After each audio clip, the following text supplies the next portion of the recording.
Olá, eu sou o Cava e hoje nós vamos falar sobre a impressão 3D de órgãos humanos, né? Ou seja, vamos imprimir um coração, um rim, um fígado para a gente poder fazer um transplante, enfim.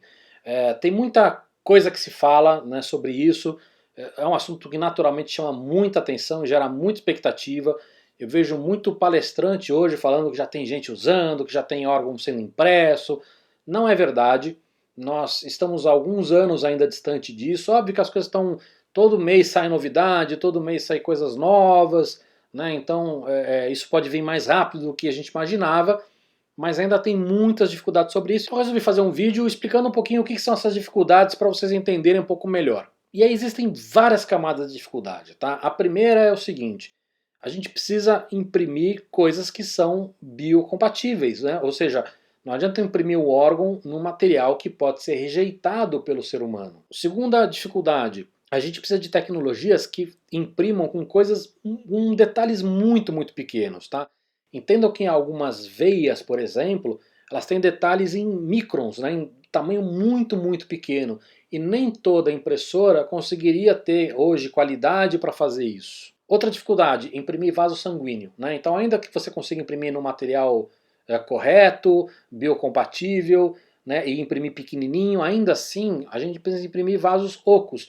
E fazer essa impressão, né, de um órgão com vários vasos ocos não é tão simples assim, né? Então pode ser que você faça com material que depois se dissolva, ou material mais mole que depois com o fluxo sanguíneo vai sair, mas não é tão simples assim. Outra dificuldade é o formato, né? Não estou falando sobre fazer um coração no formatinho de coração e não um formato quadrado, né?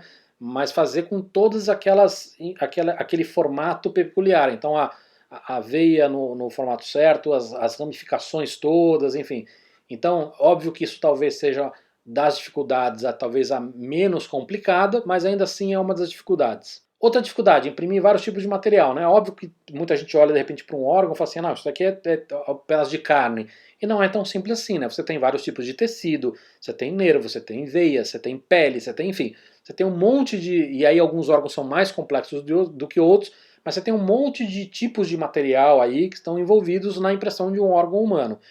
E quando a gente vai, mesmo para, né, fugindo desse assunto, indo para impressoras, hoje olhando para cores e materiais, óbvio que está evoluindo muito, óbvio que tem um monte de opção, mas ainda assim não é tão simples assim, né? Está evoluindo, mas essa é uma das dificuldades que a gente enfrenta hoje. E aí, por último, a dificuldade que eu considero mais relevante e a mais complicada é a função. Né? Um órgão não é só um pedaço de carne, ele precisa ter função.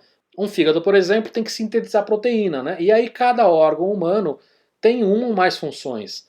Né? Então a gente tem que fazer com que os tecidos realmente cumpram sua função. Nos últimos anos a gente tem tido muito avanço em todas essas dificuldades que eu comentei, inclusive a última, que é a mais complicada, de ter função. Você já tem impressões de órgão, né, em, sei lá, 1, 2 centímetros, gerando proteínas e cumprindo funções, ainda não cumpre todas as funções que deveriam, mas tem avanços muito animadores. Mas não é só a gente resolver cada uma dessas dificuldades. A hora que a gente junta tudo, também cria uma dificuldade extra. Imagina que você volta no tempo e dá uma turbina de jato para o Santos Dumont.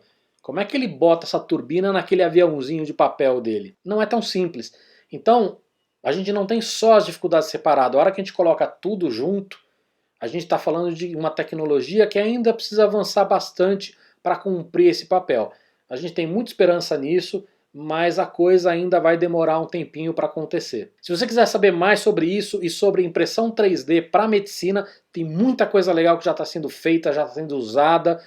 Eu fiz uma série de podcasts, né, chama Deu Tilt, um podcast que eu fiz lá para o UOL, e um dos episódios é sobre impressão 3D para medicina. Tem no meu YouTube aqui, mas você também encontra isso no Spotify, no Apple, no Google, enfim, em todas as plataformas. Dá uma olhada lá que talvez ajude você a entender um pouco melhor esse cenário. Valeu!